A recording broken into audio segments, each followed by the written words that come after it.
Infrastructure status. Data centers and energy storage systems, including dense charging infrastructure and grid-scale battery systems, will be included in the harmonized list of infrastructure. This will facilitate credit availability for digital infrastructure and clean energy storage. Venture capital and private equity invested more than 5.5 lakh crores last year, facilitating one of the largest startup growth system. Scaling up this investment requires a holistic examination of regulatory and other frictions. An expert committee will be set up to examine and suggest appropriate measures. Government-backed funds, NIIF and SIDBI, Fund of Funds, have provided scale capital, creating a multiplier effect. For encouraging important sunrise sectors such as climate action, deep tech, digital economy, pharma, and agri-tech, the government will promote these thematic funds for blended finance, with the government share being limited to 20% and the funds being managed by private fund managers. For financing the infrastructure needs, the stepping up of public investment will need to be complemented by private capital at a significant scale. Measures will be taken to enhance financial viability of projects, including PPP, with technical and knowledge assistance from multilateral agencies. Enhancing financial viability shall also be obtained by adopting global best practices, innovative ways of financing, and balanced risk allocation. Digital Rupee.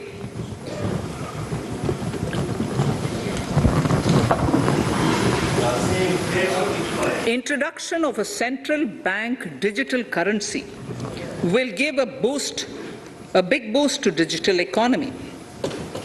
Digital currency will also lead to a more efficient and cheaper currency management system.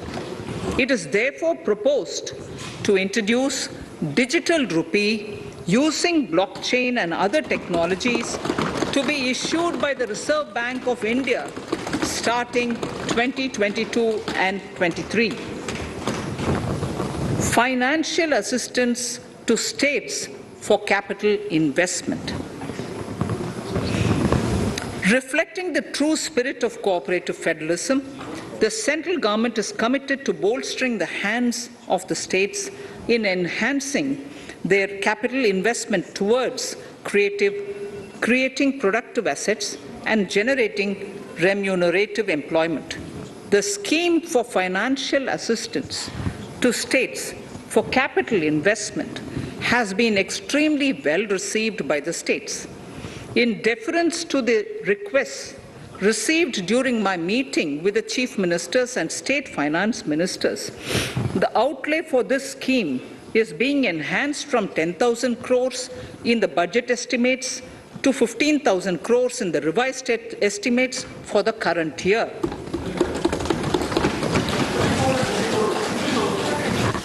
For 22-23,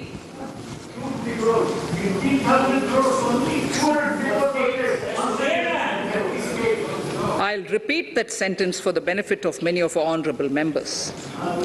In deference to the requests received during my meeting with chief ministers and state finance ministers, the outlay for this scheme is being enhanced from 10,000 crores in the BE to 15,000 crores, 15,000 crores in the RE of the current year.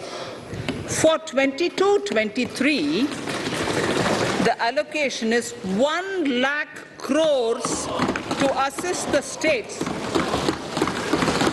in catalyzing the overall investments in the economy.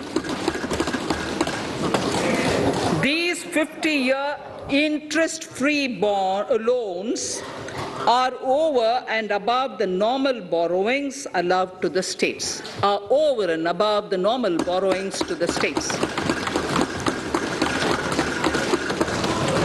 This allocation will be used for PM Gati Shakti related and other productive capital investments of the states. It will also include components for supplemental funding for priority segments of PM Gram Sadak Yojana, including support for the state share, digitization of the economy, including digital payments and completion of OFC network, and reforms related to building bylaws, town planning schemes, transit-oriented development, and transferable development rights. In 22-23, in accordance with the recommendations of the 15th Finance Commission, the states will be allowed a fiscal deficit of 4% of the GSDP, of which 0.5% will be tied to power sector reforms, for which the conditions have already been communicated in 21-22. Fiscal management. As against a total expenditure of 34.83 lakh crores of rupees projected in the BE 21-22, the revised estimate is 37.70 lakh crores. The revised estimate of capital expenditure is 6.3 lakh crores of rupees. This includes an amount of 51,971 crores towards settlement of outstanding guaranteed liabilities of Air India and its other sundry commitments. Coming to the budget estimates, Honourable Speaker, sir, the total expenditure in 22-23 is estimated at 39.45 lakh crores, while the total receipts other than borrowings are estimated at 22.84 lakh crores of rupees.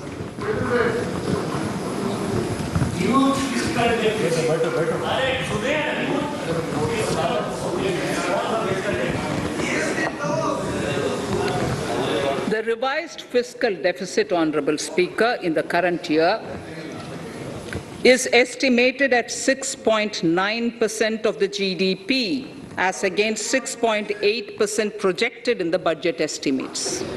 The fiscal deficit is in 22-23 is estimated at 6.4% of the GDP, which is consistent with the broad path of the fiscal consolidation announced by me last year to reach a fiscal deficit level below 4.5% by 25-26. While setting the fiscal deficit level in 22-23, I am conscious of the need to nurture growth through public investment to become stronger and sustainable. I will now move to Part B of my speech.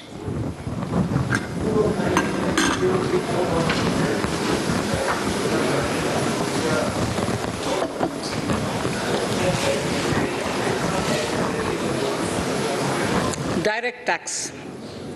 Honourable Speaker, sir, I take this opportunity to thank all the taxpayers of our country who have contributed immensely and strengthened the hands of the government in helping their fellow citizens in this hour of need. So I have brought in a little verse from the Mahabharata. I won't spend more time reading because I would like the speech to get enough time.